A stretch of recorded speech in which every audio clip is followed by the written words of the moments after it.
Hey guys, today you're going to learn on how to check Instagram analytics, and all we have to do is to launch our Instagram application. And from here, you're going to make sure that you accessed your profile here at the bottom and tapped on the three lines here at the top that make sure that you are being in professional accounts. So in order to access our professional account, we are going to make sure that we are here at professionals and tap on account type and tools. From there, we're going to tap on switch to professional account. Then you're going to tap on continue.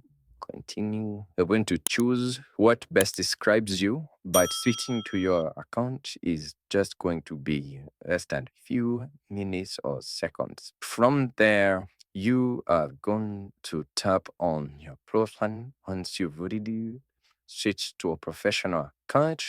And then from here, you're going to tap on professional dashboard. And then on here, you're going to be able to see here at the insights, the account list, accounts engaged, and total followers. You can see the only than 6. And thank you for watching this video. Please do like, share, and subscribe.